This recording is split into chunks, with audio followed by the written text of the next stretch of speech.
Hello everyone, my name is Anuradha Mishra. स्वागत है आपका द प्रेप जोन की इस छोटी सी वीडियो में।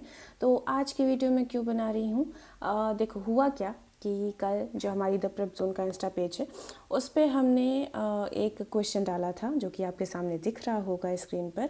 ये क्वेश्चन जो है जब मैंने डाला तो बहुत सारे आंसर भी आए और बहुत सारे लोग ये कह रहे थे कि मैम थोड़ा सा एक्सप्लेन कर दीजिए, समझ नहीं आ रहा है क्या आंसर होना चाहिए। तो मैंने कहा why not make a video. ठीक है, तो चलिए इसी के बारे में ज़रा समझते हैं। क्वेश्चन क्या कहता है, consider the following types of erosion and arrange these in correct sequence in terms of the increasing order of soil loss. कि भाई कौन से वाले इरोजन में ज़्यादा सॉइल लॉस होती है उसको लास्ट में रखेंगे और जिसमें कम सॉइल लॉस होता है उसको पहले रखेंगे। ठीक है, तो देखो सबसे पहले ये सारे इरोजन्स हैं क्या। पहली बात कि ये सारे किसके टाइप हैं, सॉइल इरोजन के टाइप हैं। ठीक है, दूसरी बात, अब कौन सा सबसे कम होगा, मतलब किस वाले इरोजन में सबसे कम सॉइल लॉस होगा। पहला दिख रहा है कि आपको स्प्लैश इरोजन। स्प्लैश इरोजन क्या होता है कि देखो जब बारिश पड़ती है, हल्की हल्की बौछार आई है ना, पानी की ड्रॉपलेट्स आई मिट्टी के ऊपर, तो हल्की हल्की मिट्टी जो हटी उसको हम बोलते हैं स्प्लैश की वजह से जो मिट्टी हटी उसको हम बोलते हैं स्प्लैश इरोजन। तो इसमें आपको सबसे कम मिट्टी हटती हुई दिखती है एंड दैट इज़ वाई सबसे पहले हम सेकेंड वाला रखेंगे। ठीक है, ये हो गया सबसे पहले।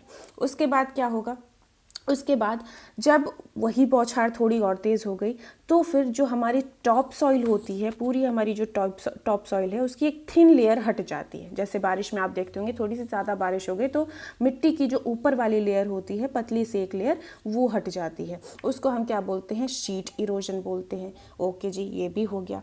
फिर तीसरा क्या होता है जिसमें सॉइल लॉस थोड़ा और ज़्यादा होगा।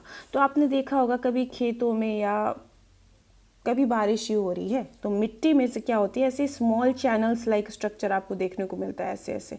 ठीक है, ऐसे ऐसे चैनल्स आपको देखने को मिलते हैं, पतली पतली लाइंस होती हैं, उसको आप बोलते हो रिल इरोजन। ये क्या है, आपकी जो पतली पतली हैं इन्हें बोलते हो क्या, रिल्स बोलते हो, रिल्स। ठीक है, रील्स नहीं, रिल्स है। ओके, तो इसको बोलते हैं रिल इरोजन। इसमें थोड़ा और सॉइल लॉस ज़्यादा होगा। ठीक है, अब यही जो रिल्स हैं वो और वाइड हो जाएं, ऐसे और वाइड हो जाएं तो अब ये क्या बन जाती हैं, ये बन जाती हैं गली। ठीक, तो गली इरोजन में रिल की कंपैरिजन में सॉइल लॉस और ज़्यादा होता है। अब ये जो गली है वो और वाइड हो जाएंगी, तब क्या बनेंगी, गली के बाद अगला नंबर आता है रेवाइन का। ठीक है, यानी कि रेवाइन अगर आपको बनता हुआ दिख रहा है यानी वहाँ पे सबसे ज़्यादा सॉइल लॉस हुआ है। तो अब ज़रा इसको ऑप्शन को हम अरेंज करते हैं। सबसे पहले क्या होगा, स्प्लैश इरोजन नंबर 2, उसके बाद शीट इरोजन नंबर 4, फिर क्या आएगा, रिल्स आएगा नंबर 3 वाला, और उसके बाद आएंगी गली नंबर 1 वाले। कौन सा ऑप्शन दिख रहा है, option b, and that will be your answer. I hope clear हुआ होगा। बाकी ऐसी ढेर सारी वीडियोज़ के लिए सब्सक्राइब ज़रूर कर लीजिएगा। पसंद आया हो, समझ आया हो ये कॉन्सेप्ट तो फिर लाइक ज़रूर कीजिएगा, शेयर ज़रूर कीजिएगा और हमें इंस्टाग्राम पेज पर फॉलो ज़रूर कर लीजिएगा। English by Anuradha, English page English वाली कंटेंट के लिए है, and the prep zone underscore जो है वो हमारे जीके के कंटेंट के लिए है। तो प्लीज़ यहाँ भी ज़रूर फॉलो कीजिएगा। मैं चलती हूँ, tata bye bye, take care, जय हिंद।